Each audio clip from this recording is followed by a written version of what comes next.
Shalom warga kerajaan Allah di RGCC Malang. Kami sangat mengapresiasi dan berterima kasih kepada warga kerajaan Allah di RGCC yang sangat antusias untuk hadir beribadah bersama kami. Kami bersyukur Tuhan mempercayakan warga kerajaan Allah yang sudah hadir baik di ibadah raya maupun roki atau gereja anak. Dalam kesempatan ini, kami menghimbau kepada setiap warga kerajaan untuk bisa datang 30 menit sebelum ibadah dimulai, supaya mendapatkan posisi tempat duduk yang terbaik dan demi kenyamanan bersama dengan tidak mengganggu jalannya ibadah. Terima kasih, Tuhan Yesus memberkati.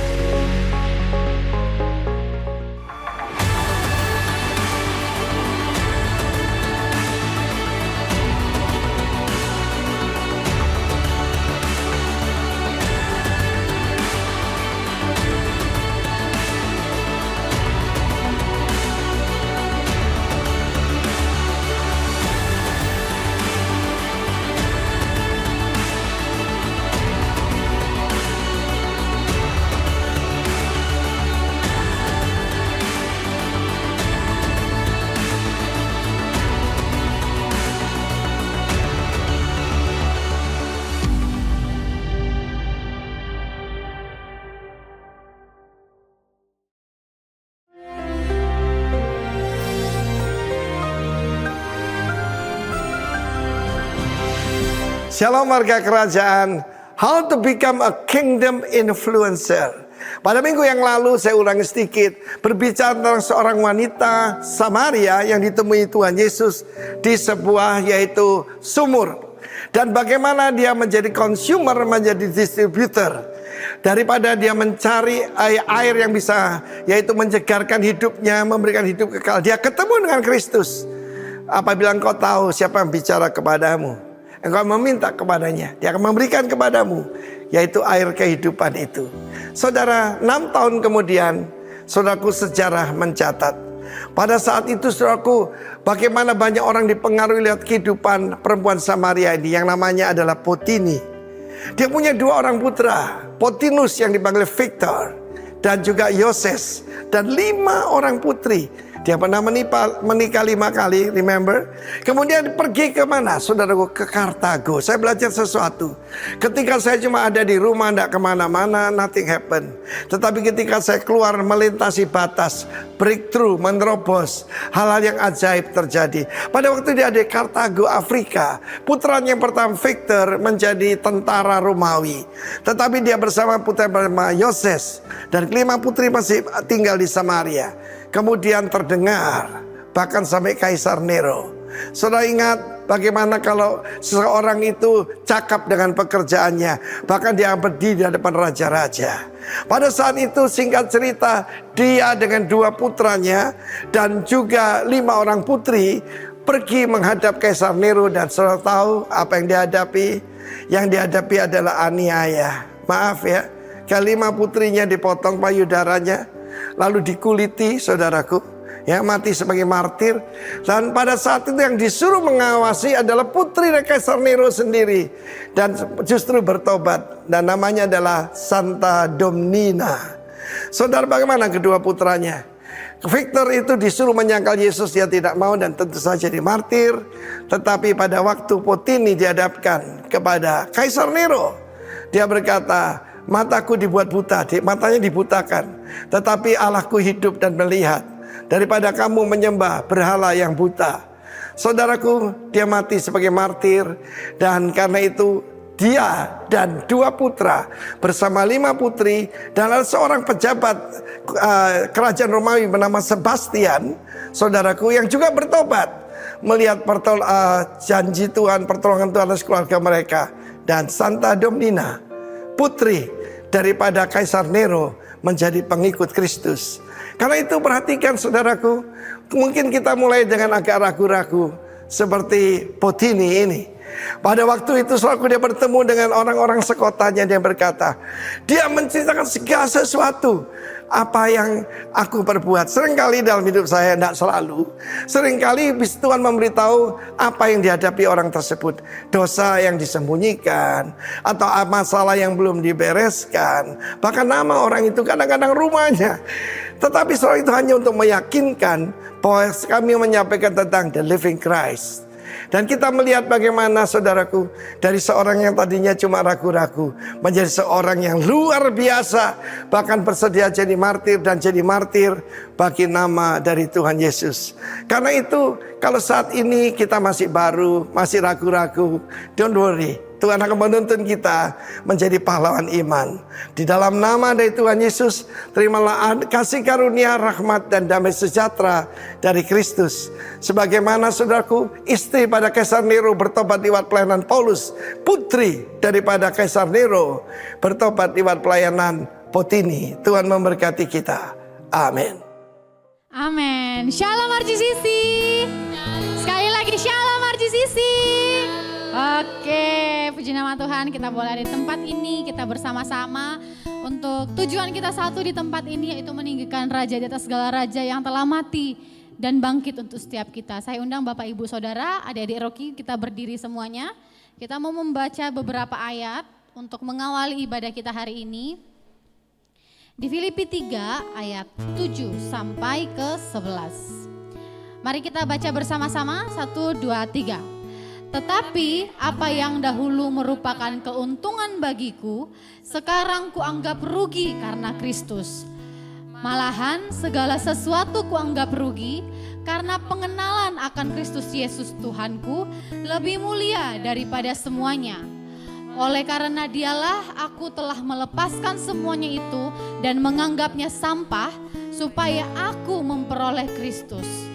Dan berada di dalam Dia bukan dengan kebenaranku sendiri karena mentaati hukum Taurat, melainkan dengan kebenaran karena kepercayaan kepada Kristus, yaitu kebenaran yang Allah anugerahkan berdasarkan kepercayaan.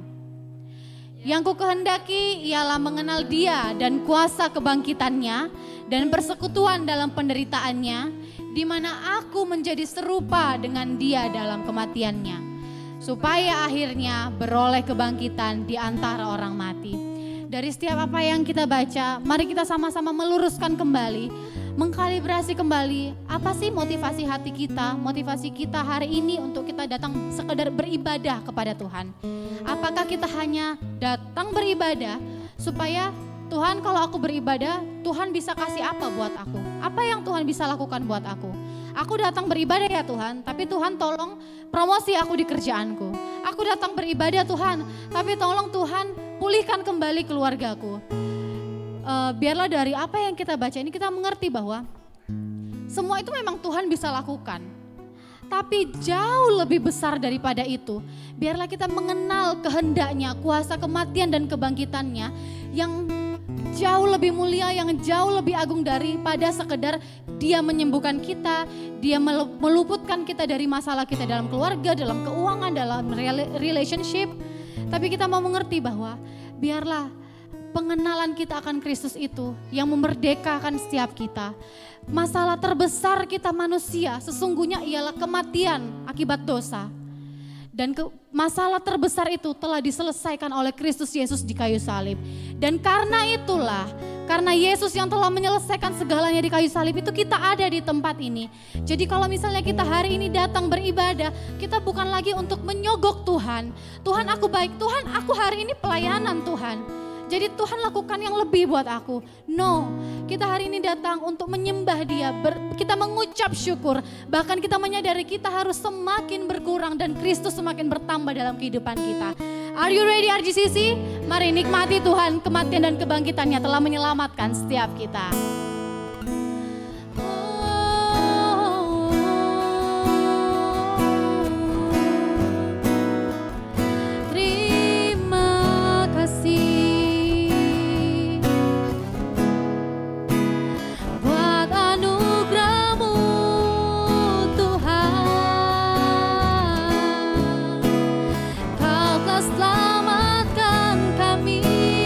Kau telah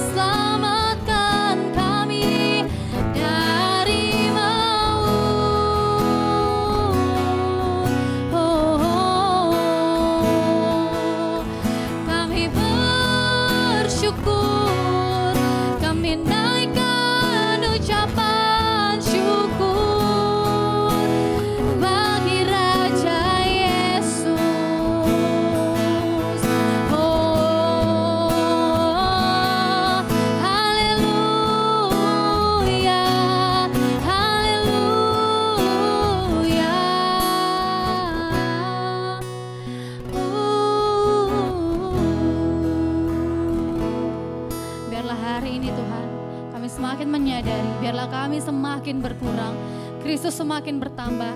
Kami mati, diri kami yang berhala-berhala kami dimatikan. Dan kami dapat memandang Engkau lebih jelas lagi Tuhan Yesus. Memandang keindahan-Mu lebih sempurna, lebih bercahaya dibanding yang lainnya Tuhan Yesus. Terima kasih. Bagaikan benih yang mati tertanam dalam bumi, menunggu pecah sebelum bertumbuh.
setiap kami Tuhan. semakin bertambah. Engkau yang semakin bertambah, Engkau semakin terpenting, semakin termulia Tuhan.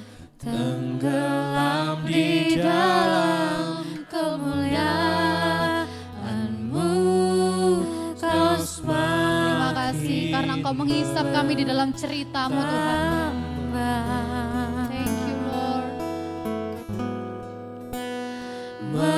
memikul salib-Mu di setiap waktu, biar kebenaran-Mu jadi semakin nyata dalamku. Oh, Kau semakin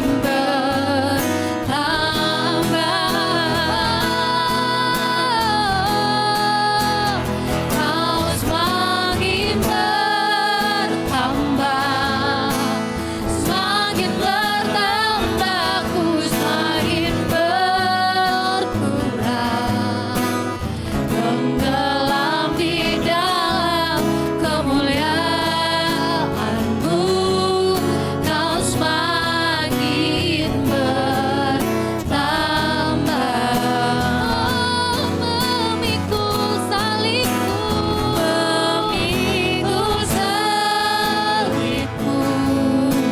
di setiap waktu, biar kebenaran-Mu jadi semakin nyata dalamku.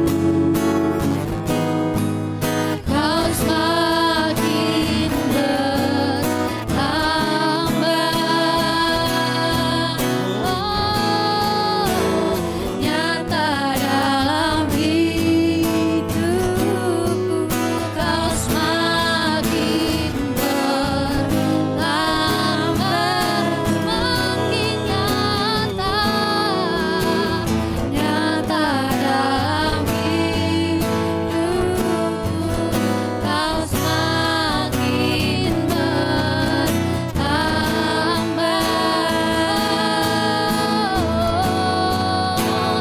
Yesus. Kau semakin bertambah, Kau semakin termulia dalam hidup kami. Oh, Yesus.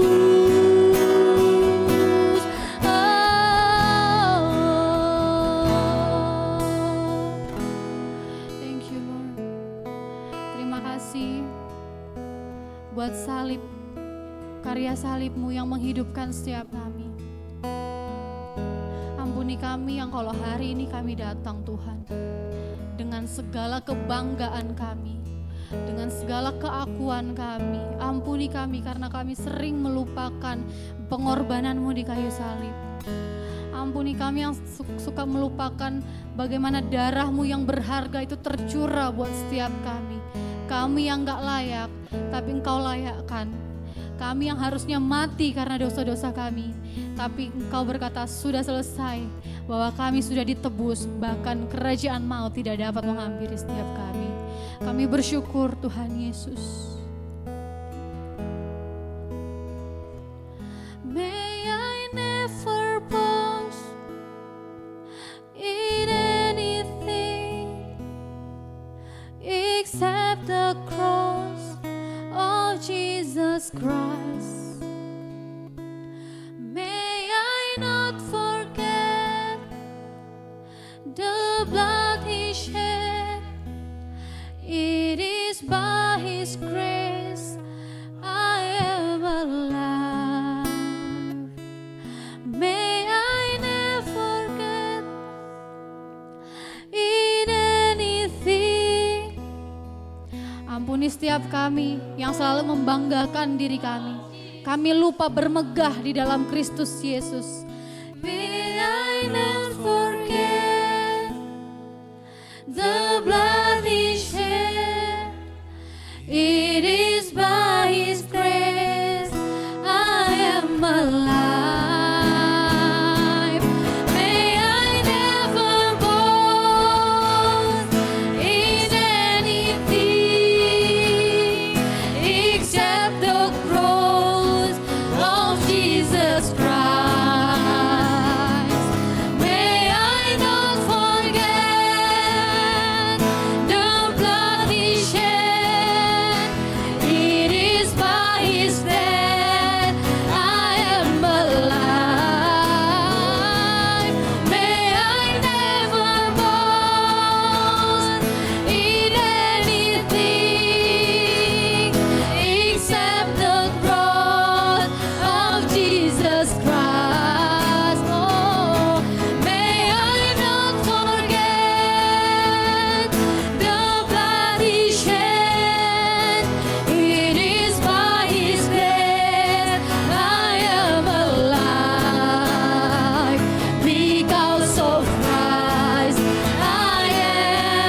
Christ.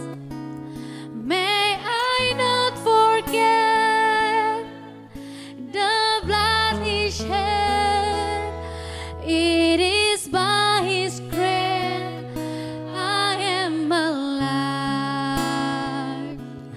May I not boast in anything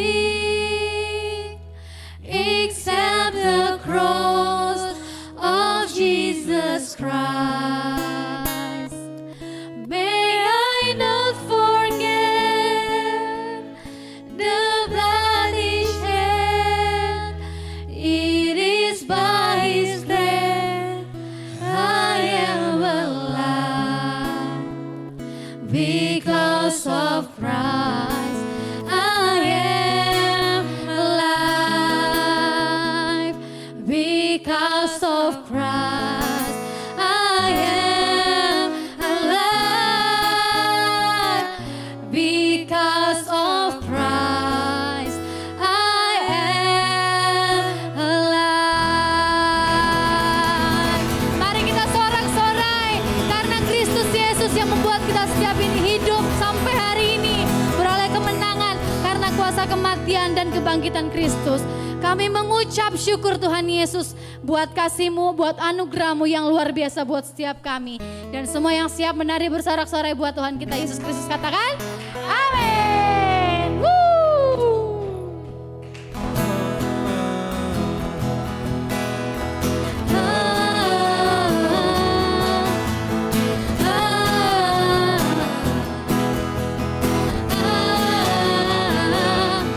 Bangkitanmu buatku mengerti harapan yang pasti dalam-Mu, mengenal-Mu, buatku sadari tiada yang berarti tanpa-Mu. Semua yang dahulu menguntungkanku sekarang ku anggap rugi karenamu. Dan aku percaya Kaulah kebangkitan, Kau berikanku kehidupan. Dan aku berjalan dalam kemuliaan. Ku percaya kuasa kebangkitan-Mu.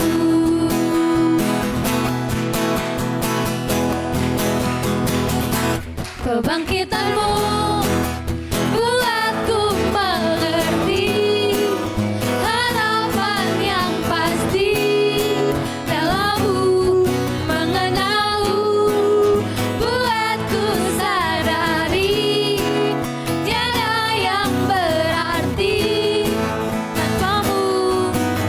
Semua yang dahulu menguntungkanku sekarang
ajaib perbuatanmu yang telah kau nyatakan bagi diriku.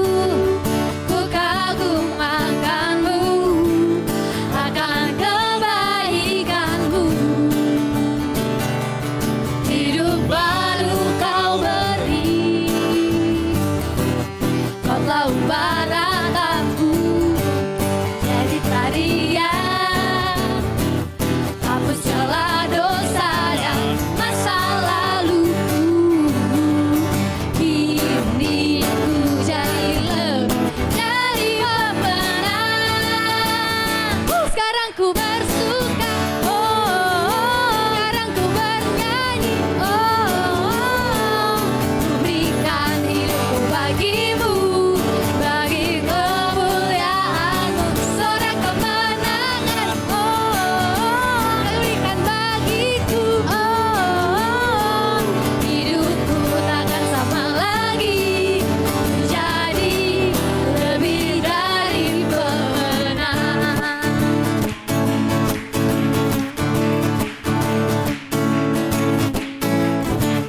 Besar anugerahmu, ajaib perbuatanmu yang telah kau nyatakan bagi diriku. Ku kagum akanmu, akan kebaikanmu. Hidup baru kau beri, kau telah barat aku jadi tarian, hapus celah dosa dan masa laluku. Kini ku jadi lebih dari pemenang. Sekarang ku bersuka, sekarang ku bernyanyi,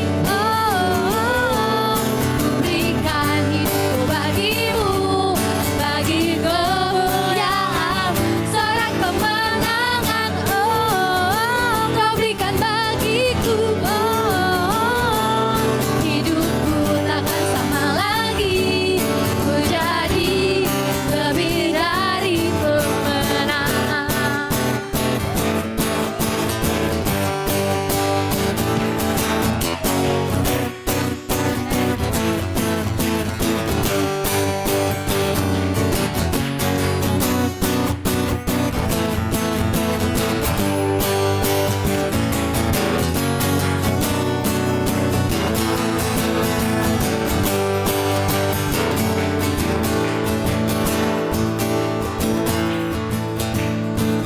Sekarang ku bersuka, sekarang ku bernyanyi, ku berikan hidupku bagimu, bagi kemuliaanmu. Sorak kemenangan, kau berikan bagiku, hidupku takkan sama lagi, ku jadi lebih dari pemenang. Sekarang ku bersuka, sekarang ku bernyanyi, ku berikan hidupku bagimu, bagi kemuliaanmu. Sorak kemenangan, bagiku, hidupku takkan sama lagi, jadi lebih dari pemenang.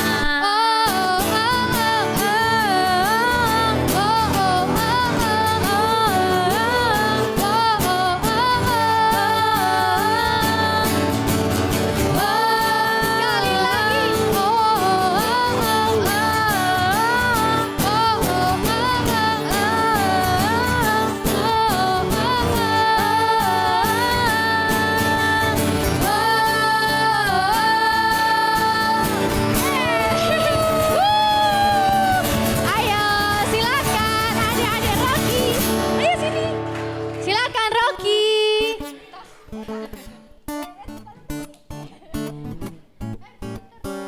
Ayo yang bocil-bocil Kimi dan Kiori silakan ikut juga dong. Iya.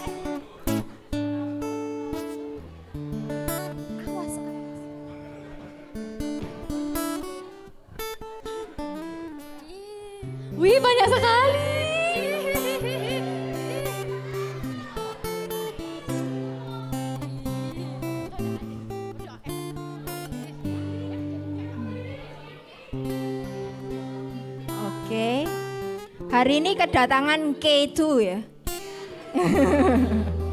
Oke, ayo mari kita semuanya mendoakan adik-adik Rocky. Terima kasih Bapa, terima kasih Yesus, terima kasih Roh Kudus. Kami mengucap syukur buat setiap adik-adik Rocky yang telah bertumbuh di tempat ini Tuhan. Kami percaya kehadiran mereka bukan suatu kebetulan, tapi Tuhan memiliki rencana yang hebat dan dahsyat atas hidup mereka. Apapun kehidupan mereka saat ini Tuhan, kami percaya Yesus memegang kehidupan mereka, baik masa ini maupun masa depan. Kami gak perlu khawatir karena Kristus telah mati dan bangkit juga atas hidup mereka. Terima kasih Tuhan. Kami berdoa untuk pertumbuhan setiap mereka. Kami percaya kasih karunia Tuhan yang memimpin pertumbuhan setiap mereka. Mereka boleh semakin melihat siapa Yesus yang mereka sembah. Mereka tidak hanya menyembah Yesus yang dapat memberikan apa yang mereka doakan, tapi mereka menyembah Yesus yang menyelamatkan hidup mereka Tuhan. Kami mengucap syukur buat adik-adik Rocky di tempat ini boleh bertumbuh. Mereka melihat bahwa Yesus sungguh jauh lebih indah dari apapun yang dunia tawarkan kepada mereka. Terima kasih Tuhan. Kami berdoa buat kebenaran Injil yang akan mereka dengar hari ini. Roh Kudus menolong setiap kakak-kakak Rocky. Roh Kudus juga menolong setiap adik-adik Rocky. Berikan mereka hati-Mu Tuhan, sehingga mereka boleh menangkap, merespon, dan mereka melakukan kebenaran Injil-Mu. Mereka boleh menjadi terang di keluarga mereka, di pertemanan mereka, pergaulan mereka. Mereka mengenal siapa Yesus dalam kehidupan mereka. Terima kasih Tuhan, kami menyerahkan adik-adik Rocky ke dalam tangan Tuhan di dalam nama Tuhan Yesus. Haleluya, amin. Selamat beribadah Rocky.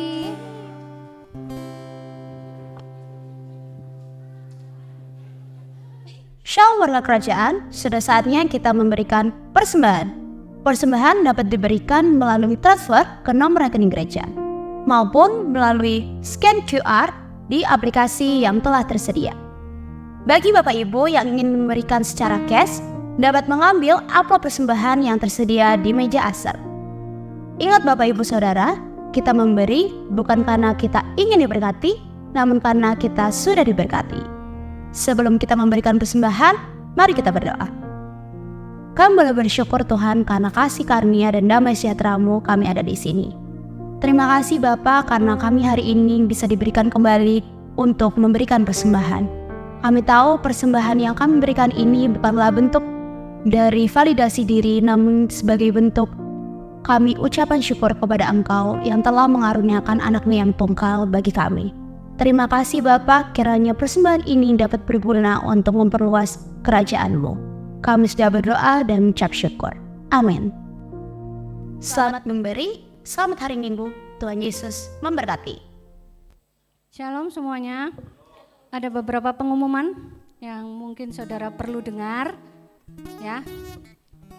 Mungkin bisa ditayangkan dulu. Iya.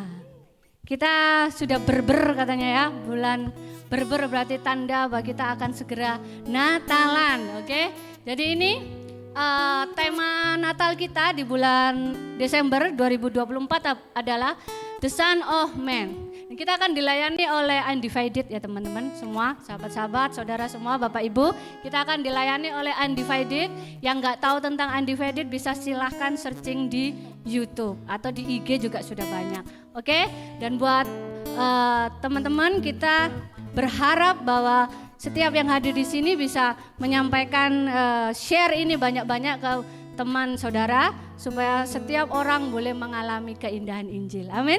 Di bulan Natal, di waktu semua merayakan Natal, ada sesuatu yang bisa kita bagikan tentang Kristus. Oke, ibadahnya jangan lupa tidak di pagi hari tapi di sore jam 5 ya.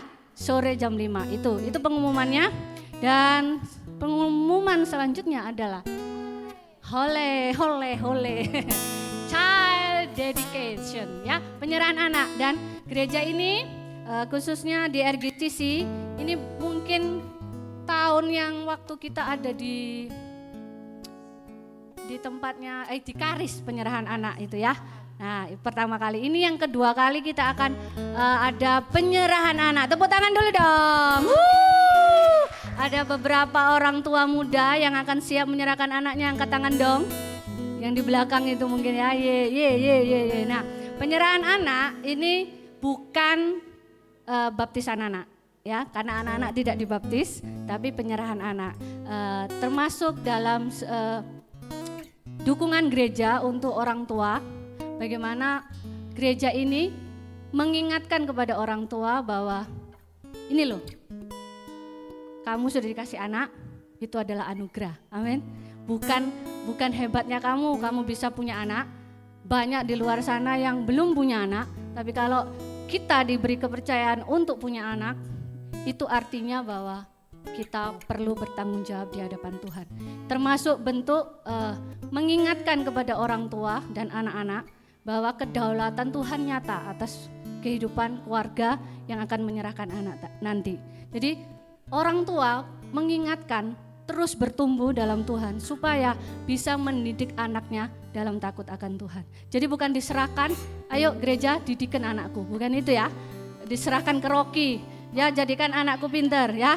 Tapi mamanya, bapaknya yang ngajar di rumah. Apa gospel connectionnya gitu ya. Jadi benar-benar bertumbuh jadi keluarga yang benar-benar mengerti. Anak ini titipan Tuhan, karunia Tuhan. Harus dibawa kepada Kristus, bukan kepada papa dan mamanya. Papa mau jadi dokter karena papa gagal, kamu harus jadi dokter. Bukan itu. Jadi dibentuk anaknya supaya jadi dokter, jadi tentara, no. Serahkan kepada Kristus dan tujuannya adalah untuk kemuliaan Kristus. Amin. Dan nanti bagi semua beberapa orang yang akan siap minggu depan ya. Ini minggu depan ya, 29 September, berarti minggu depan pada waktu ibadah kita akan ada penyerahan anak. Dan tidak ada syarat lain selain nanti setelah ibadah selesai, orang tua dan anaknya bisa kumpul.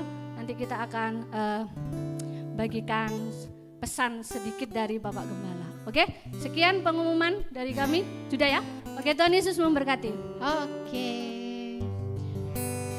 Mari Bapak Ibu, kita mau mempersiapkan hati dan pikiran kita sebelum kita menerima kebenaran firman Tuhan.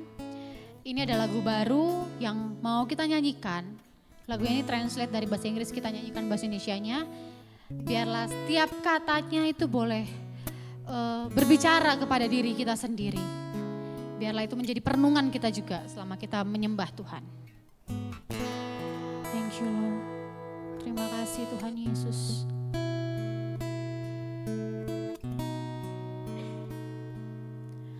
Kulihat mulia Bapakku dalam Kristus Yesus. Semakin ku memandangnya, makin dia puaskanku. Saat ku kagum indahnya dan lihat kehendaknya, mataku tatap ke surga, mulianya bagianku.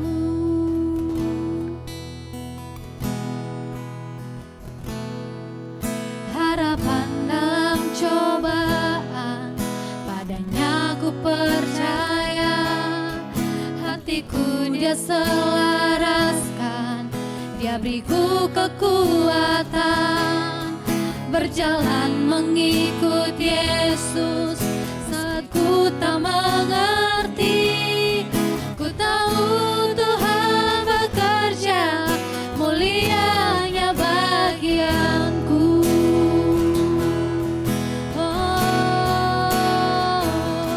Baginya kemuliaan, baginya pujian, hanya Dia nama yang berkuasa. Ku akan bermegah hanya dalam Kristus, sebab ku tahu mulianya. Kami undang Bapak Ibu Jemaat, mari kita bangkit berdiri.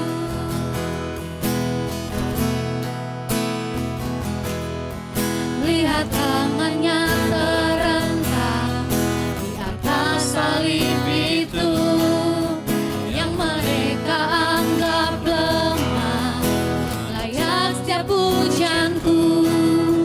Tuduhan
Apakah ku jadi tiada agar Kristus nyata mencari kerajaannya yang jauh lebih mulia, berdiri di hadapannya dengan hamba setianya. Hatiku sekarang puji Dia, sebab mulianya bagianku. Hatiku sekarang puji Dia, sebab mulianya bagianku. Oh, baginya kemuliaan, baginya pujian, hanya Dia, nama yang berkuasa. Ku akan berpegang dalam Kristus, sebab ku tahu mulianya bagianku. Baginya kemuliaan, baginya pujian, hanya Dia, nama yang berkuasa. Ku akan berpegang dalam Kristus, sebab ku tahu mulianya bagian. Yang ku tahu mulianya bagianku. Yang ku tahu mulianya bagianku.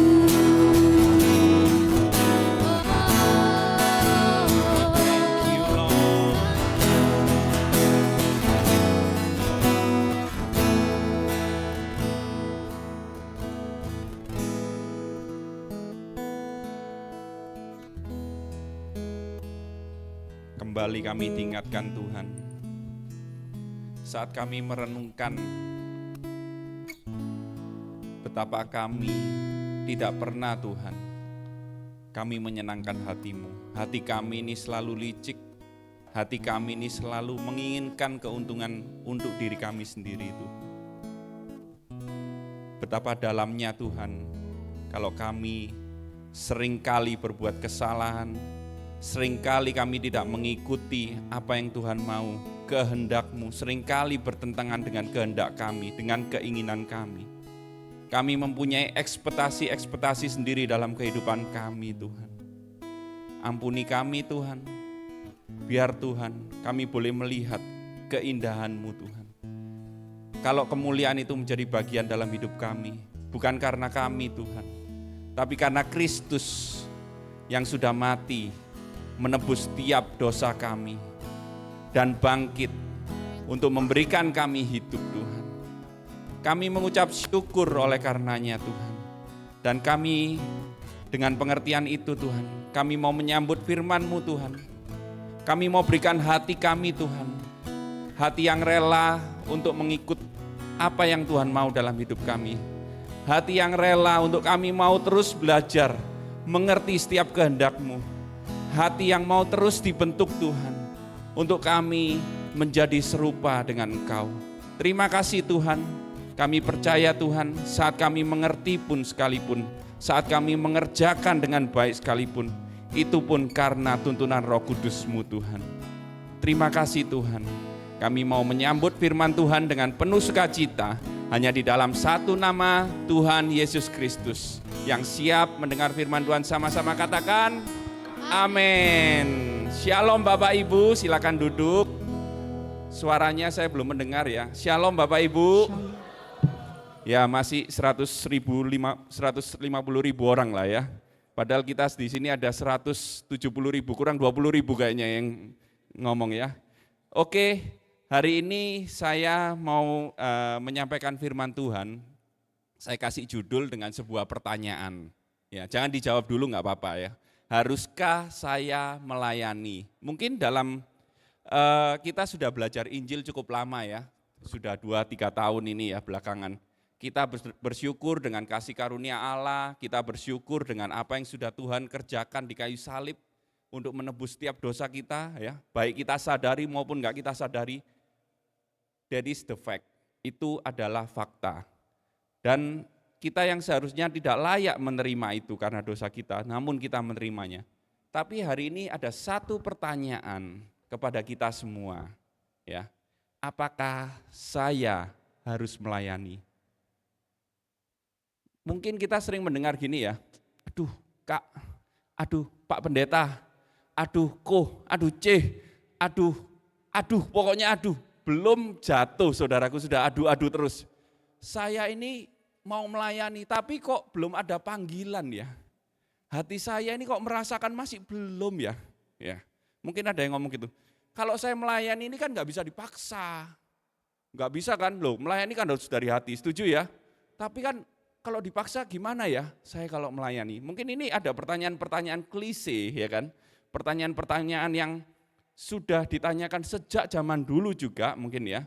Kalau kita dalam pertanyaan seperti ini, apakah pelayanan ini kewajiban atau harus, ataukah pelayanan ini adalah pilihan atau free will kita? Saya tes dulu ya jawabannya ya, gimana ya? Kalau memang saudara-saudara nanti banyak yang benar, langsung kita tutup dalam doa ya, enak kan ya? Jadi sudah mengerti semua gitu ya. Kalau saya tanya ya, siapa yang setuju kayak pelayanan ini suatu kewajiban? Angkat tangannya. Pelayanan ini wajib, harus dong melayani Tuhan itu sebagai orang percaya. Wajib melayani, boleh angkat tangan. Enggak usah ragu-ragu, lihat kanan kiri. Kok aku tok yo? Wis gak sido wis. Enggak apa-apa saudara. Saudara tidak akan dihakimi, tenang ya. Keselamatan sudah dijamin, oke? Siapa yang merasa, oh ini pelayanan itu kewajiban, harus dong. Boleh angkat tangan? Oke, 1, 2. Oh David angkat tangannya gini, gaya men, keren. Saya mau angkat tangan terlihat keren, ya. Terima kasih David ya, jauh-jauh dari Pasuruan, kelihatan keren langsung kau. Siapa yang merasa pelayanan ini adalah pilihan, saya boleh dong nggak melayani, saya boleh juga melayani, tergantung hati saya. Yang angkat tangan tidak ada, tadi 3-4 orang ya. Terus siapa yang tidak mengerti bahasa yang saya tanyakan sih? Lebih banyak selalu seperti itu ya.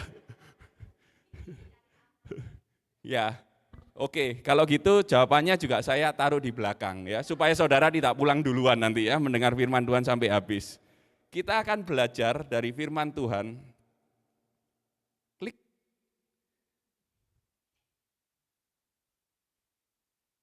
Belum bisa?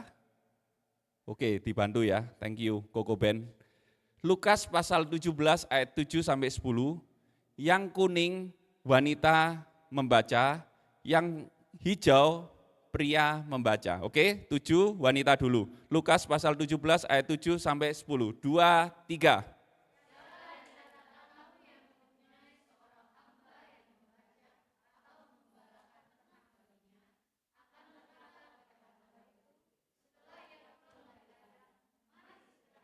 Ayat 8 pria, bukankah sebaliknya ia akan berkata kepada hamba itu, sediakanlah makananku, ikatlah pinggangmu dan layanilah aku sampai selesai aku makan dan minum. Dan sesudah itu engkau boleh makan dan minum.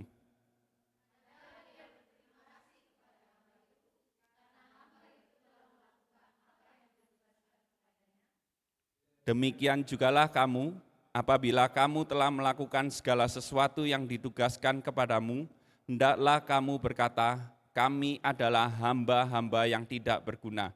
Kami hanya melakukan apa yang harus kami lakukan. Amin. Mungkin setelah membaca, coba dipikirkan lagi, direnungkan lagi. Ini Lukas ini adalah genrenya. Wah, ya kemarin kan belajar kelas equip ya. Genrenya Tuhan Yesus lagi berbicara sama murid-muridnya. Dan genre ini adalah lebih ke sastra karena memberikan perumpamaan, benar ya?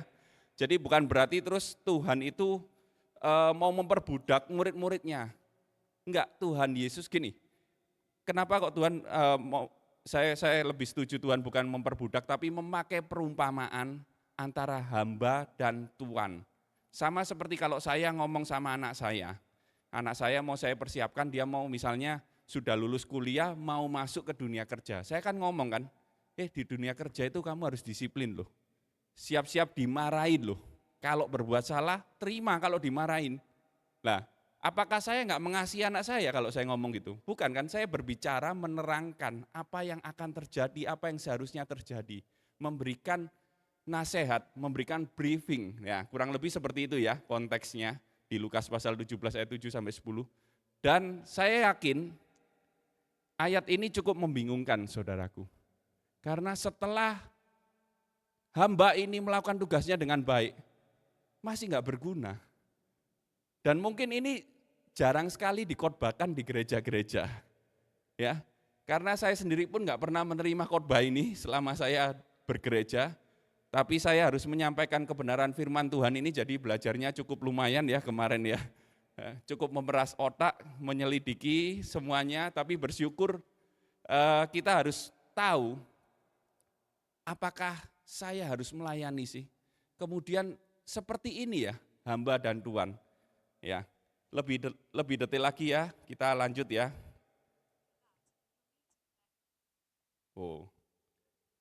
Kalau kita lihat, ini kerepean saya, ada suaranya, maaf ya, bocor ya saudara-saudara, jadi ketahuan ini ya. Jadi kalau kita lihat di Lukas pasal 17 ayat 7 sampai 10, benernya saya bagi menjadi dua ya nanti. Jadi yang pertama, perspektif seorang hamba atau budak. Yang kedua, baru menjawab pertanyaan nanti, haruskah saya melayani?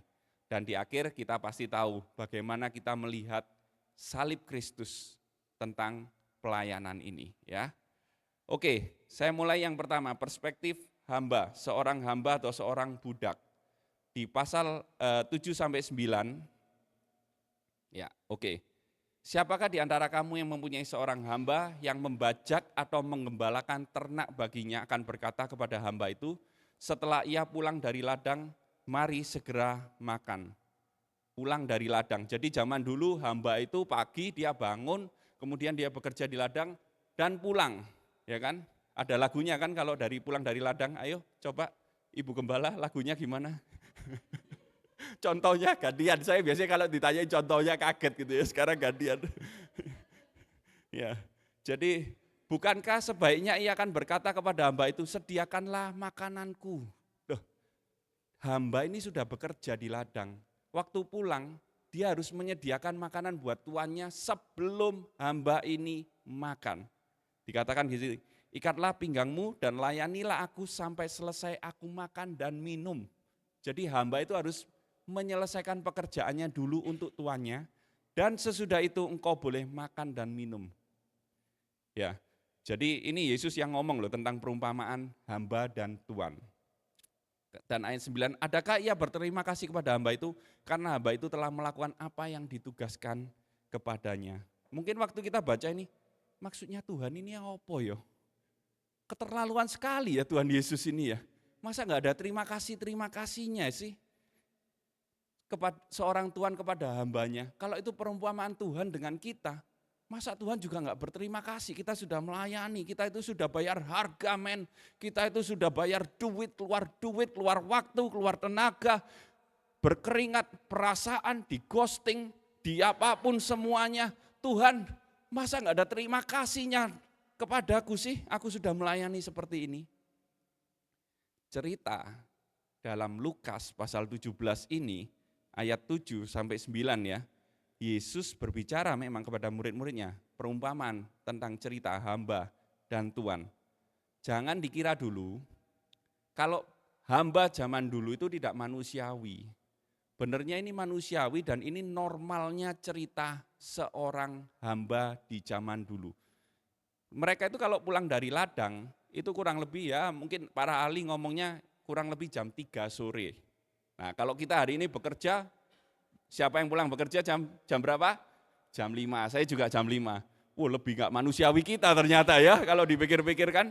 Tadi padahal ada yang jam 8 kadang gitu kan, ada yang hari Minggu harus masuk dan sebagainya. Ternyata hamba zaman dahulu, mereka pulang jam 3, kemudian mereka harus menyiapkan ya beberapa untuk tuannya, ya setidaknya itu akan beberapa waktu lah, tapi untuk makan malam dan sebagainya itu masih sangat cukup waktunya buat hamba itu untuk menikmati makanannya juga.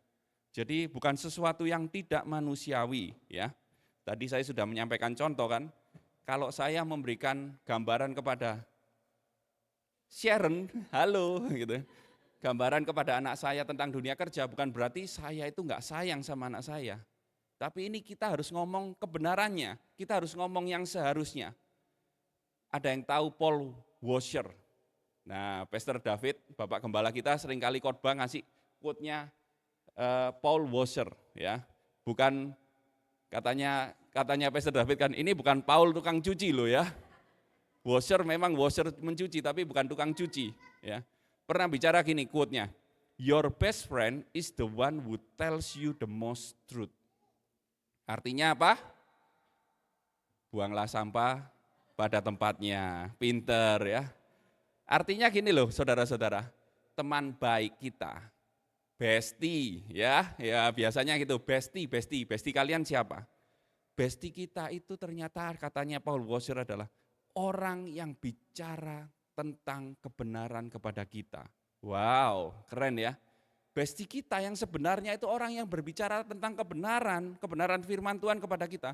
Mau itu menyakitkan, mau itu menyenangkan, mau itu tidak pas dengan kondisi kita, kebenaran itu pasti akan datang pada waktunya. Kebenaran itu pasti akan terjadi, siap atau tidak siap kondisi kita. Amin. Tapi kalau kebenaran pasti akan digenapi, pasti akan terjadi. Dan ini gambaran Yesus berbicara kepada murid-muridnya. Ya, kita lebih mengerti sekarang kenapa Yesus berbicara seperti ini. Oke, kalau kita tahu, justru pada beberapa peneliti Alkitab, ya, mereka meneliti kemudian mempelajari tentang budak. Kalau dibandingkan budak atau hamba saat ini, hamba itu hidupnya milik tuannya, tapi hidupnya dijamin penuh. Makanan, tempat tinggal, semuanya mereka nggak usah mikir. Mereka ditanggung penuh oleh tuannya. Para peneliti membandingkan dengan yang namanya, kalau zaman sekarang ya buruh harian lepas. Ya tahu ya, jadi diburu harian setelah itu lepas. Bye-bye dilepaskan gitu ya. Bukan itu saudara-saudara. Buruh harian lepas itu maksudnya gini, mereka bekerja dan dibayar sesuai jobnya. Mungkin kerennya zaman sekarang freelance. Wah ya, oh yo ngerti ya gitu langsung ya.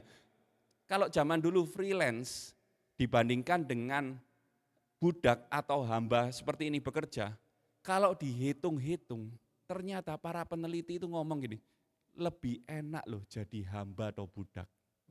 Wow, nggak usah senggol kanan kiri, jadi budak rek, nggak usah gitu, nggak usah, saya nggak menyuruh saudara, bukan itu message-nya ya. Tapi kita tahu ini cerita kebenaran ya. Itu cerita yang memang terjadi di masa itu, di masa Yesus waktu itu. Jadi ternyata bukan jelek-jelek amat jadi budak atau jadi hamba ini. Mereka dijamin hidupnya oleh tuannya. Cuma ada yang aneh di sini kan. Adakah ia berterima kasih kepada hamba itu, karena hambanya sudah melakukan dengan baik dan sebagainya. Kok aneh ya? Saya lanjut ya. Kelayakan seorang hamba atau budak adalah melayani dan mengutamakan kepentingan tuannya. Dan inilah sebenarnya gambaran kita kepada Tuhan. Inilah perspektif seorang hamba. Hamba itu melayani, mengutamakan kepentingan tuannya terlebih dahulu di atas kepentingannya sendiri. Dikatakan waktu itu memberi makan loh. Jangan makan dulu loh kamu. Saya makan dulu kata tuannya. Setelah saya selesai, baru kamu. Ini bukan jahat saudara. Ini berbicara kebenaran. Hubungan seorang hamba dan tuan. Ya. Jadi saya kasih contoh gini. Masa nggak ada terima kasihnya? Oke.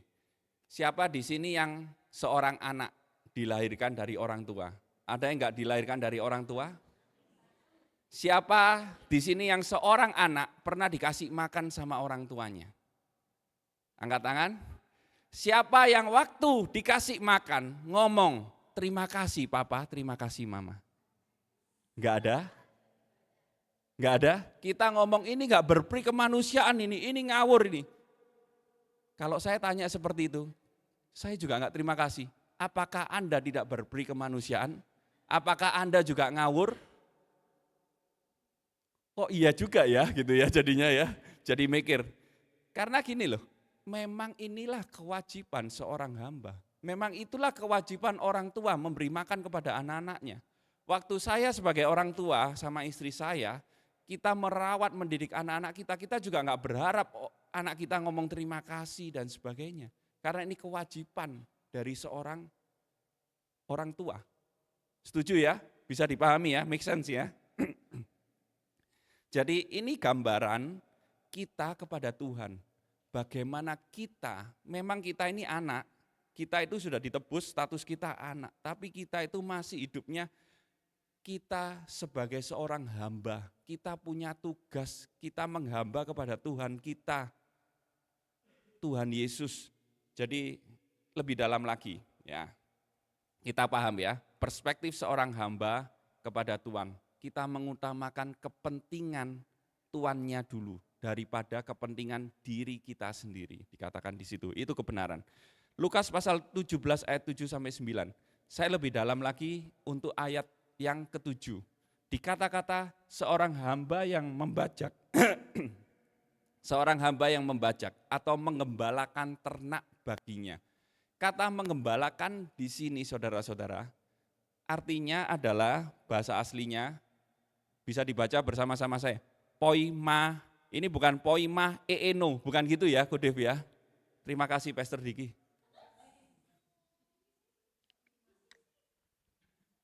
Ini bacanya poimahino, benar ya Kodev ya.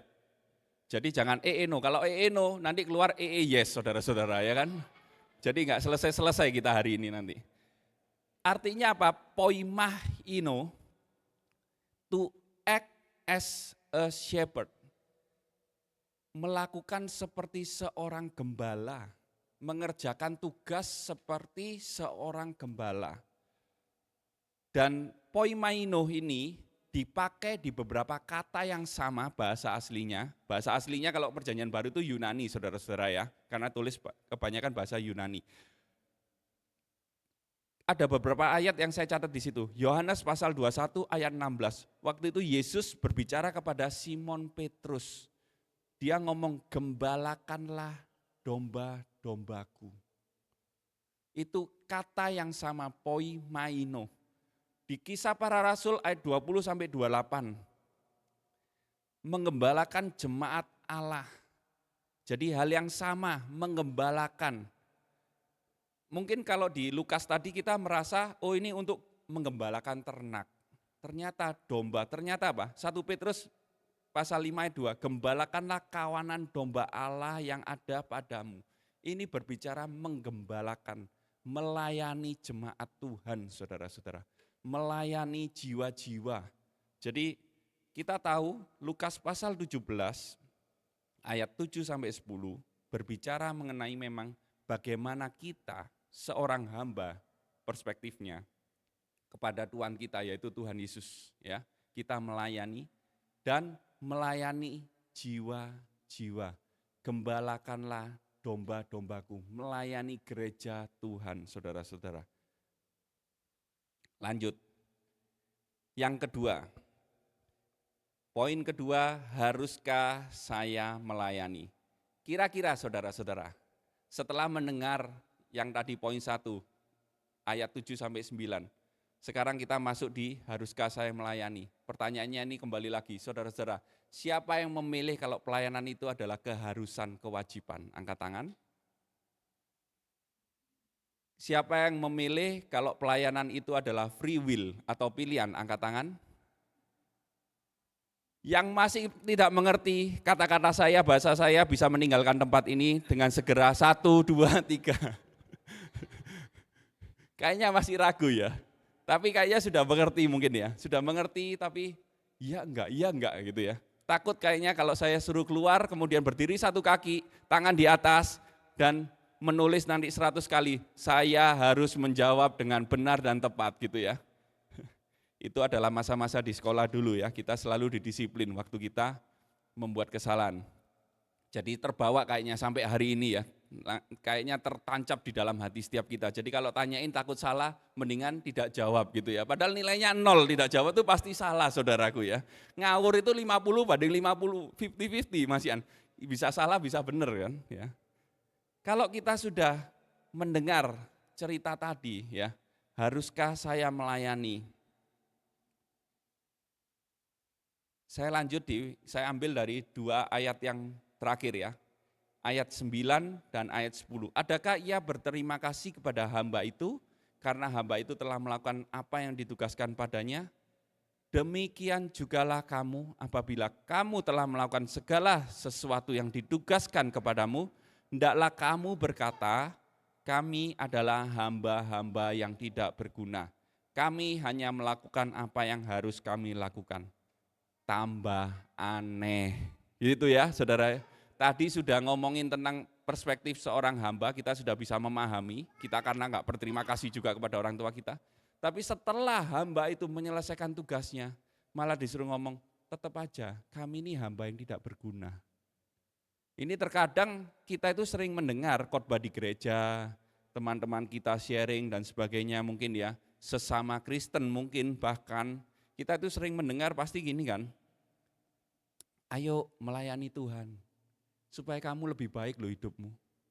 Ayo melayani Tuhan, diberkati loh, lihat aku dulu belum pelayanan. Saya pernah loh saudara teman saya ngomong, aku dulu belum pelayan, waktu aku melayani aku bertumbuh dengan baik. Lihat pekerjaanku lebih baik, berhasil dan sebagainya. Ayo kamu melayani. Saya jadi berpikir, keren juga ya pelayanan dia kalau dapat gitu ya. Jadinya orang berekspektasi yang berbeda saudara, waktu masuk dalam pelayanan, ketemu orang berdosa dengan orang berdosa, berhala ketemu berhala, pedangnya itu semakin tajam, tang ting tang ting tang ting tang ting tang ting, semakin tajam, dan waktu kesilet sedikit, langsung berdarah, aku sudah tidak mau pelayanan lagi, hidupku untuk Kristus, tapi aku sendiri, aku tidak mau di dalam pelayanan. Kepahitan saudara-saudara, karena apa? Karena kita seringkali mendengar, pelayanan itu loh mendatangkan berkat. Saya bukan ngomong jangan pelayanan dengan motivasi seperti itu. Saya bukan menyudutkan atau mempersalahkan ya. Saya tahu, saya percaya tetap Tuhan itu memberikan upah. Di dalam kedaulatannya Tuhan itu tetap baik saudaraku. Tapi kita harus tahu kebenarannya dulu. Contohnya seperti ini loh saudara, waktu saya bekerja di sebuah kantor perusahaan swasta. Saya itu ngomong bonusnya, bonus itu hanya keluar 1 tahun sekali saudaraku. Ya, saya ngomong bonus, saya bekerja, bonus saya besar loh, guys bisa dapat 1 M. Kamu mau gak bekerja di sini? Oh iya mau dong, mau. Kemudian dia ngelamar, masuklah di tempat saya bekerja. Kemudian dia kan dapat gaji biasa, tapi dia berharap apa? Bonus 1 M. Begitu dia bekerja, performanya nggak bagus, bisnisnya nggak bagus tahun itu, perusahaan hanya ngasih bonusnya ya 50 juta. Wis gede itu, ya gitu kan kita, gede itu, ya memang, tapi ini contoh kok, contoh tenang ya, gak ada yang dapat itu tenang, contoh. Bayangkan ekspektasi dari 1 M jadi 50 juta. Lah, tadi katanya diomongin sama orang ini 1 M, kok saya dapat 50 juta cuman? Karena kita ngomong bonusnya men. Kita ngomong itu seharusnya bonus itu seharusnya tidak diberikan, tidak ada masalah. Tidak ada kewajiban perusahaan memberikan bonus.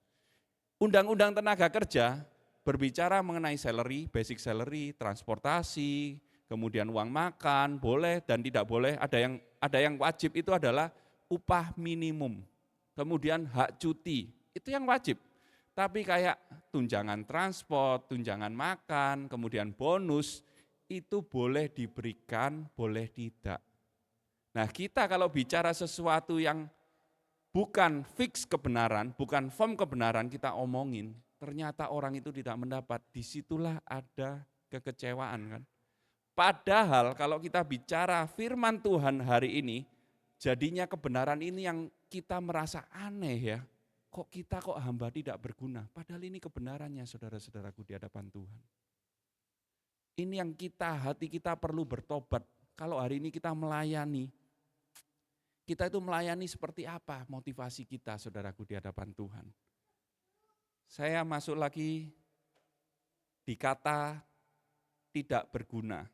Tidak berguna, oh kok kecepatan ya, bisa balik sekali. Bisa dibantu Koko Ben? Ya, oke. Balik lagi sekali. Ya. Kata tidak berguna di sini bahasa aslinya itu adalah akrios. Akrios. Akrios ya. Artinya adalah useless. Unprofitable. Tidak menguntungkan sama sekali buat tuannya. Unworthy, tidak berguna, saudaraku. Dan akrios ini dipakai di beberapa ayat juga. Saya ambil 2 contoh aja ya. Matius pasal 25 ayat 30, dan campakkanlah hamba yang tidak berguna. Ini adalah hamba yang punya 1, 2, dan 5 talenta. Ke dalam kegelapan yang paling gelap. Saya nggak tahu kegelapan yang paling gelap, saudaraku. Sudah gelap itu sudah gelap ya, ini paling gelap lagi. Udah jeru pokoknya gitu kan.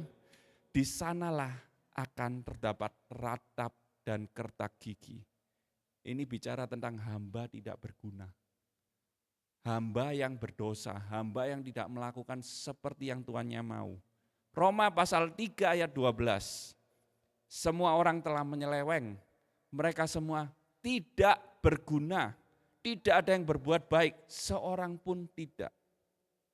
Beberapa terjemahan untuk bahasa Inggris, kebanyakan memang memakai ada yang unprofitable, ada yang unworthy, ya. Tapi tetap memang kata-kata tidak berguna itu cukup membantu buat kita, ya. Saya tidak menyalahkan itu juga tepat menurut saya ya, juga tidak berguna, useless. Kita itu sudah di hadapan Tuhan. Saat kita berbuat dosa, saudara-saudaraku, saat kita hidup kita itu merasa, kadang kan kita merasa baik ya, kita itu mungkin mendengar ini sangat ekstrim, karena ini tidak biasanya kita dengar, firman Tuhan artinya seperti ini enggak kita dengar, mungkin di khotbah-khotbah kita enggak pernah mendengar seperti ini ya, dan ini baru pertama kalinya. Jadi kita merasa aneh, merasa ekstrim, padahal ini kebenarannya. Seberapa banyak, coba dipikirkan, kita itu sering merasa gagal, kita sering merasa frustrasi mungkin dalam pelayanan, karena hati kita berekspektasi, seperti tadi bonus tadi itu loh. Karena kita ingin, oh ini kayaknya lebih baik seperti ini menurut saya. Tapi kok ternyata pelayananku kurang berkembang ya, kok aku merasa. Kita kepingin mengontrol hasil, saudaraku. Kita ingin mengontrol semuanya. Atau mungkin kita ingin menguasai semuanya. Jadi kita frustrasi. Ini gak sesuai dengan keinginan hati saya ya. Atau kita mungkin mencari keuntungan untuk diri kita sendiri. Kalau saya melayani, apa yang akan saya dapat? Apa yang akan Tuhan berikan kepadaku? Kok aku melihat gak ada keuntungan sama sekali?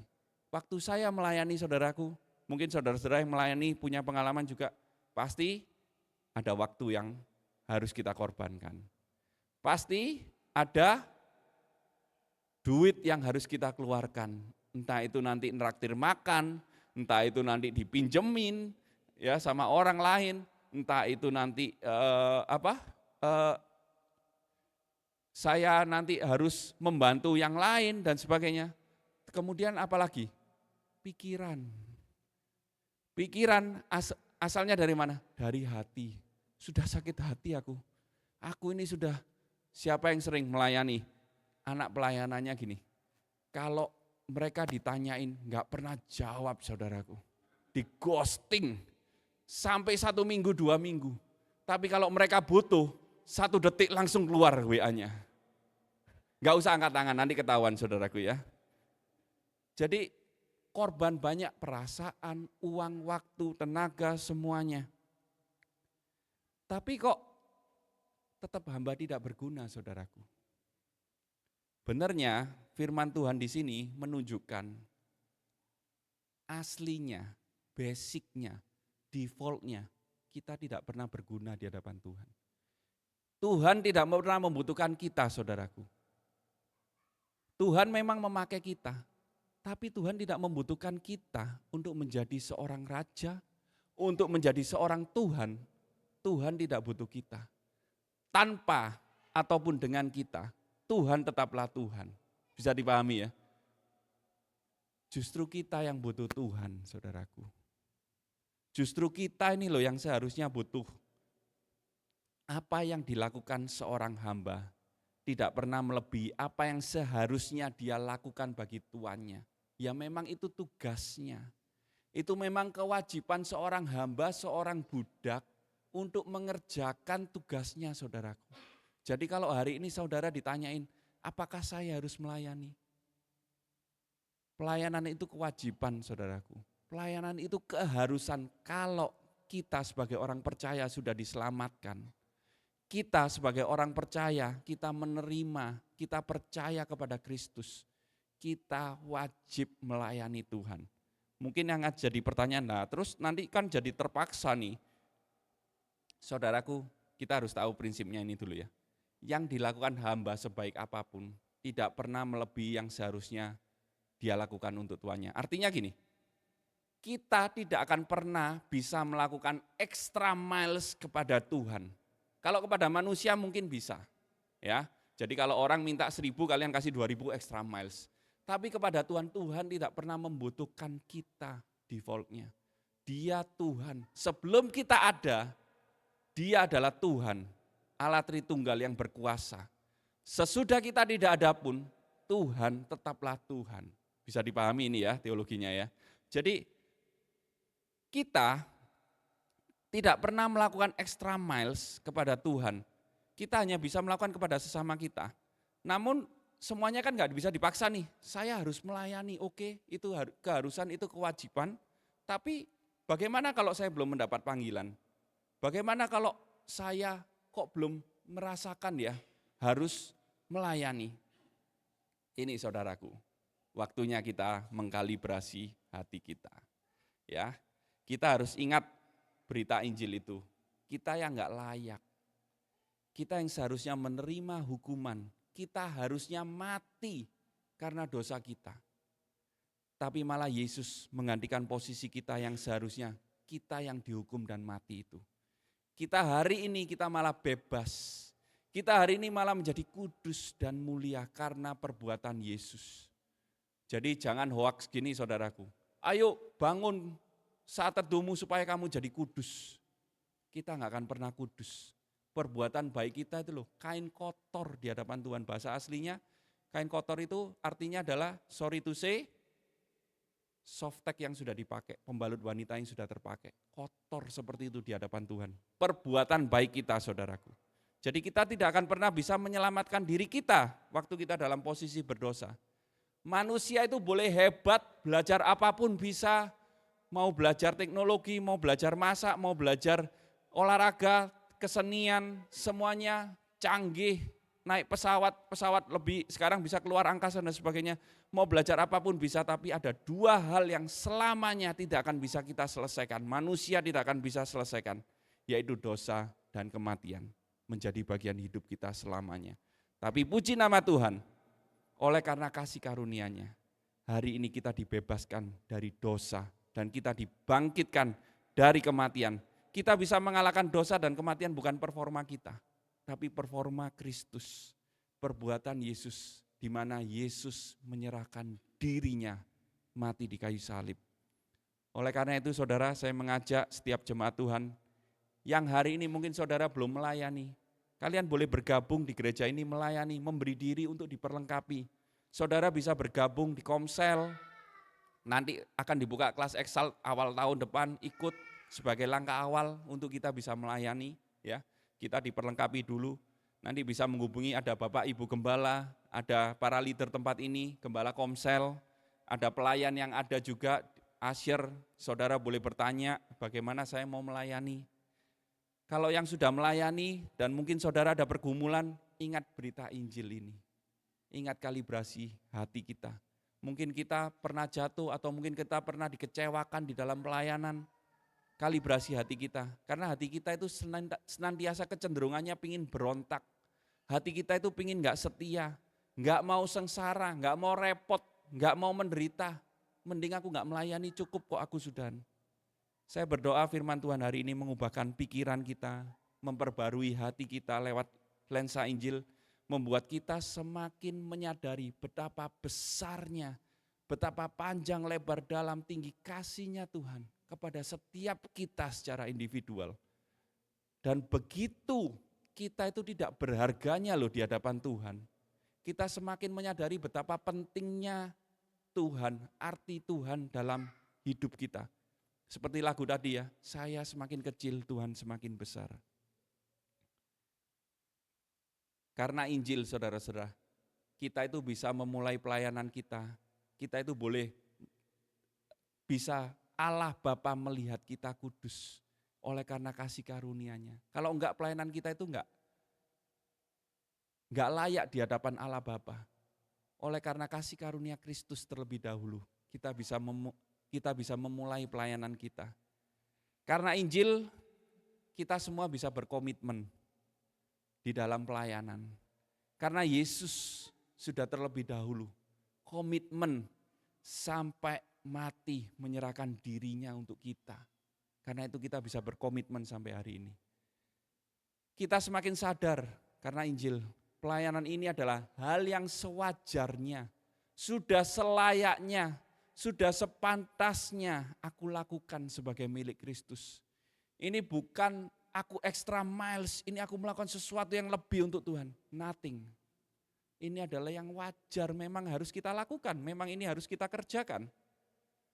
Dan yang terakhir, karena Injil, kita itu bisa berharga dan melayani karena performa Kristus yang dianugerahkan kepada kita. Bukan karena perbuatan kita. Bukan berarti saya ngomong jangan saat teduh loh ya, jangan baca firman. Harus saudaraku, harus. Tetap karena kita milik Kristus ya. Tapi bukan berarti pengertian kita berbeda gini. Karena aku saat teduh, karena aku baca firman, aku jadi kudus. Bukan itu saudaraku ya. Jadi jangan pernah merasa kudus karena perbuatan kita. Jangan pernah kita merasa baik karena perbuatan kita. Tapi karena Kristus yang sudah mati di kayu salib menebus kita. Amin. Saya undang pemain musik maju ke depan, slide terakhir. Kewajiban kita untuk melayani bukan suatu keterpaksaan lagi. Nah, ini untuk menjawab saudaraku. Saya melayani kok jadi terpaksa, saya belum mendapat panggilan. Gimana dong? Waktu hati kita digerakkan oleh kasih karunia, kewajiban itu bukan suatu keterpaksaan. Atau saya kasih kalimatnya seperti ini. Tidak semua kewajiban atau keharusan itu adalah keterpaksaan. Tidak semua kewajiban itu adalah keterpaksaan. Saya kasih satu kesaksian mungkin ya, saya kasih satu contoh. Saya merawat mendidik anak-anak saya. Atau mungkin saudara yang punya anak juga merawat dan mendidik anak-anak. Itu suatu kewajiban bagi orang tua atau bukan? Kewajiban. Tapi apakah orang tua itu terpaksa mendidik anak? Kalau orang tuanya mengasihi anaknya, itu tidak terpaksa saudaraku. Mungkin sebagian yang belum punya anak, kalian masih membina hubungan atau pernah pacaran. Pernah suatu kali mungkin pasangan saudara sangat mengasihi pasangan saudara. Saudara mau melakukan apa saja untuk pasangan saudara. Hujan diterabas, ya kan? Aku pakai jas hujan gak apa-apa. Ya kan? Banjir gak apa-apa, aku pakai sepatu boot. Wah, nyampe rumahnya, aku tetap bisa memandang dia. Karena apa? Karena cinta, karena kasih. Itu bukan suatu keterpaksaan.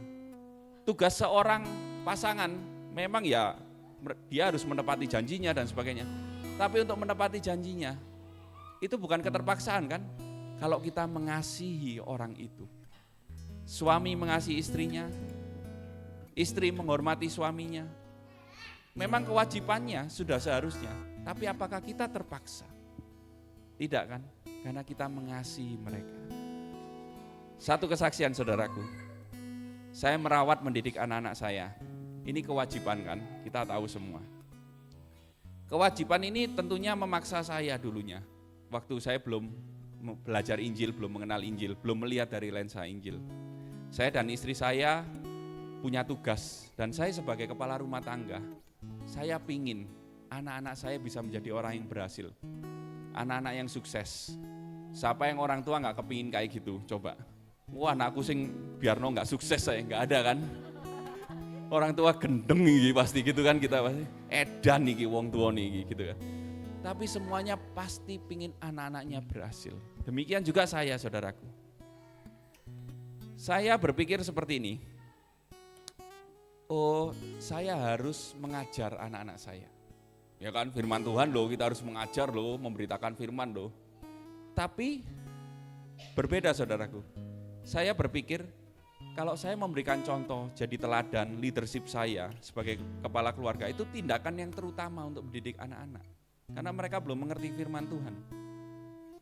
Tapi saya sadar, saya tahu, waktu mengenal Injil ini ya, sekalipun sebagai kepala keluarga, saya nggak bisa mengontrol, saya nggak bisa memastikan loh, to be honest.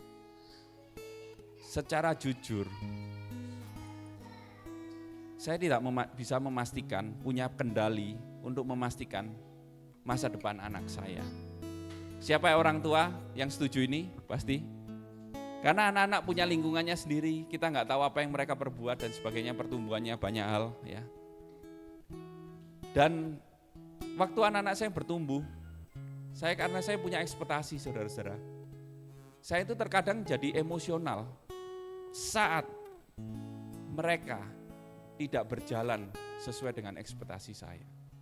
Saudara tahu saya punya 2 anak, yang satu pendiam, yang satu super aktif. Tidak ada yang sesuai dengan ekspektasi saya. Pendiam suruh belajar nangis saudaraku. Ulangannya gak bagus-bagus amat. Saya pengen anak saya itu berprestasi saudaraku. Yang kedua super aktif, diajak ngomong susah, diajak komunikasi susah, maunya lari sendiri sana sini dan sebagainya. Kalau guru-guru Rocky meeting ngomongin gimana menghandle anak saya yang kedua ini saudaraku. Ini challenge, ini big challenging untuk guru-guru Rocky. Saya dan istri saya terutama juga sering kali dipanggil guru di sekolah untuk anak yang kedua ini. Ma, anaknya ini gak pernah ikut pelajaran. Kalau ikut pelajaran, lari ke belakang, lari ke depan. Kalau ditegur, gak terima tahu apa? Sembunyi di bawah meja, sembunyi di bawah kursi.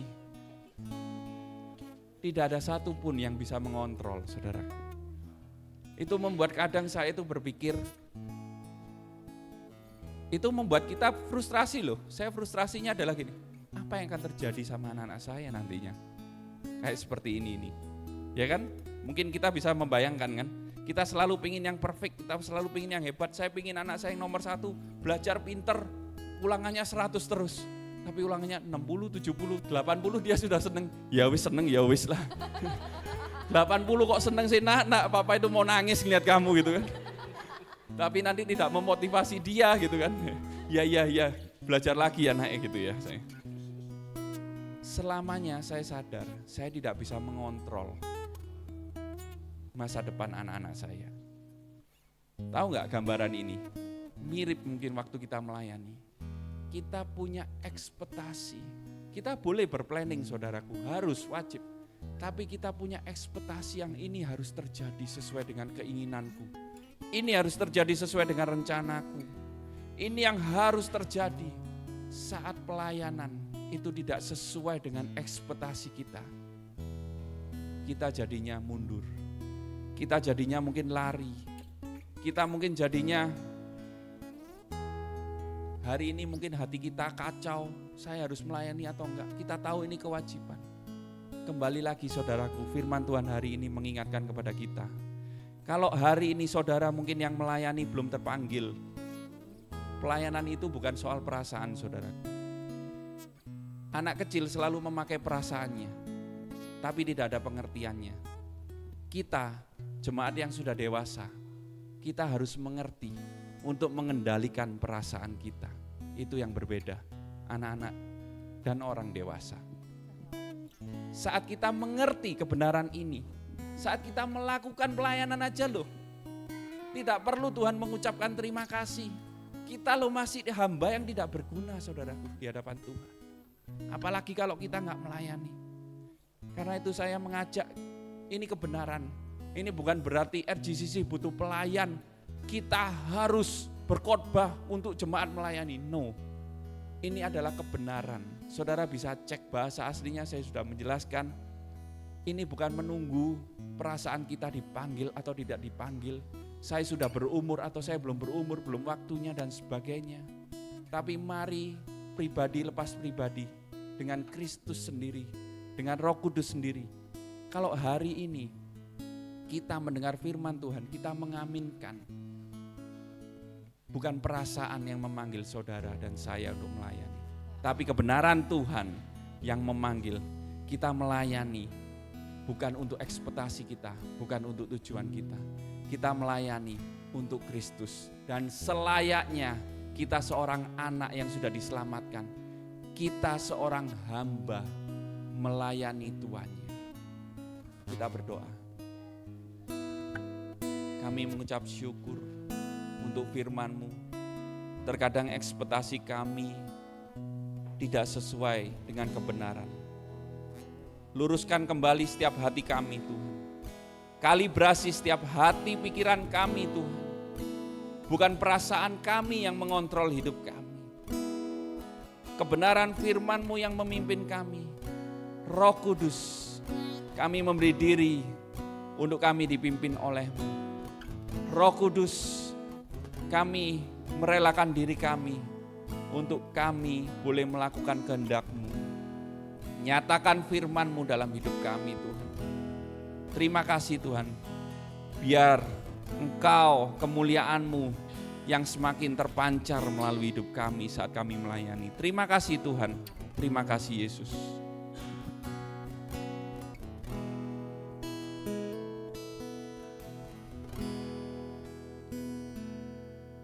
Kulihat mulia Bapa-Ku dalam Kristus Yesus.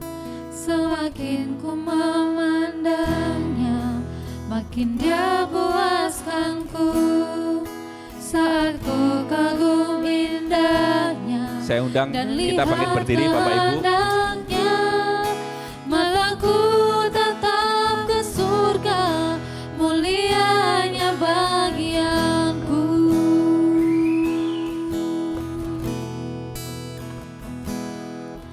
Harapan dalam cobaan, padanya ku percaya.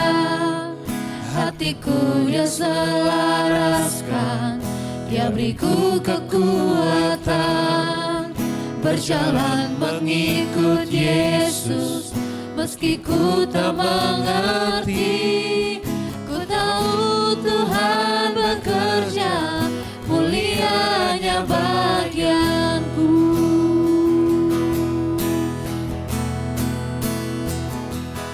Baginya kemuliaan, baginya pujian, hanya Dia, nama yang berkuasa. Ku akan bermegah hanya dalam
mencari kerajaannya yang jauh lebih mulia, berdiri di hadapannya dengan hamba setianya.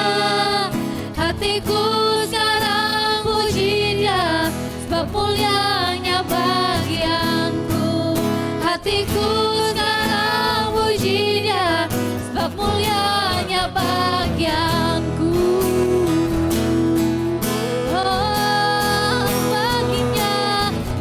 Baginya kemuliaan, baginya pujian, hanya Dia, nama yang berkuasa. Ku akan berpegang hanya dalam Kristus, sebab ku tahu mulianya bagian baginya.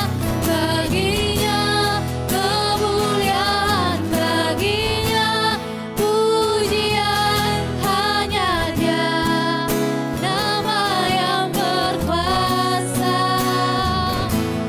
Ku akan berpegang hanya dalam Kristus, sebab ku tahu mulianya bagianku.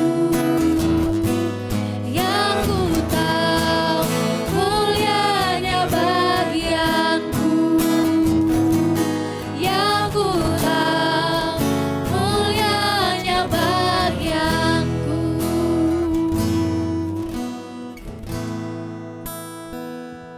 Mari Bapak Ibu Saudara kita mengambil saat teduh untuk kita berdoa menanggapi firman Tuhan, meresponi firman Tuhan.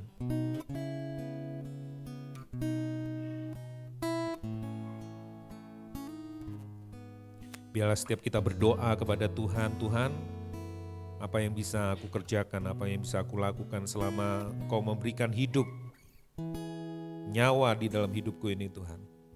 Biarlah aku bisa melayani Engkau, melayani gerejamu, melayani jemaatmu, melayani orang-orang yang sudah Tuhan percayakan kepada kami. Melalui apa saja yang Tuhan sudah percayakan, talenta, potensi, apapun itu. Kami hanyalah hamba-hamba yang tidak berguna. Tetapi karena Kristus, kami menjadi mulia. Kami diangkat menjadi anak-anak-Mu Tuhan. Tapi kami tidak lupa dari mana kami berasal. Kami adalah musuh Allah. Kami diperbudak dosa. Tapi hari ini kami punya Tuhan yang baik. Tuhan yang memberkati kami. Tuhan yang melimpahkan kepada kami anugerah kasih karunia. Dulu Tuhan kami jahat, menyiksa kami, merusak kami, memperbudak kami. Kami bekerja siang malam untuk Tuhan yang jahat itu. Terpujilah nama Tuhan Yesus. Kami boleh melayani Tuhan yang baik, yang menjamin seluruh hidup kami, memastikan keselamatan kami. Dan tidak ada alasan untuk kami tidak melayani. Tidak ada alasan bagi kami untuk diam saja menjadi penonton. Sebab pada akhirnya kami akan berdiri duduk semeja dengan Engkau bahkan di perjamuan kawin anak domba. Dan kami mendengar suara Tuhan kami yang adalah Raja kami sekaligus Bapa kami. Masuklah ke dalam kebahagiaan Tuhan-Mu. Engkau hambaku yang setia. Engkau nak berkata masuklah kepada kebahagiaan Tuhan-Mu, Engkau hamba yang produktif. Tapi masuklah kepada kebahagiaan Tuhan-Mu, Engkau hambaku yang setia. Kami bersyukur Tuhan buat firman-Mu. Makasih Bapa di surga. Makasih Tuhan Yesus. Makasih Roh Kudus. Kami bertobat. Dan akhirnya jemaat Tuhan terima berkat Tuhan. Tuhan mengarahkan wajahnya kepadamu, menyinari kau dengan sinar wajahnya, memberikan kepadamu anugerah kasih karunia untuk kau dimampukan melayani Raja di atas segala raja. Tuhanmu yang baik, Tuhanmu yang luar biasa itu. Biarlah Tuhan mengurapi engkau, memberikan hikmat kepadamu, apa yang kau harus lakukan, apa yang kau harus kerjakan di dalam rumahnya, di dalam tubuhnya ini, di dalam gereja lokal yang Tuhan percayakan di tempat ini. Dan biarlah itu hikmat itu turun. Tuhan sendiri yang menuntun engkau, Tuhan yang sendiri yang akan menunjukkan kepada hatimu, hasrat hatimu untuk melayani. Biarlah Tuhan yang menuntunnya. Biarlah rumahmu Tuhan dimuliakan melalui kami di tempat ini, di kota ini. Menjadi contoh, menjadi teladan bagi umatmu yang lainnya. Supaya nama Tuhan dipermuliakan, nama Tuhan semakin ditinggikan. Di dalam nama Bapa, Tuhan Yesus dan Roh Kudus, kami terima berkat Tuhan ini dengan penuh sukacita. Kami mengucap syukur, kami berdoa. Hanya di dalam nama Tuhan Yesus kami berdoa. Haleluya. Amin, amin, amin. Tuhan Yesus memberkati. Selamat hari Minggu.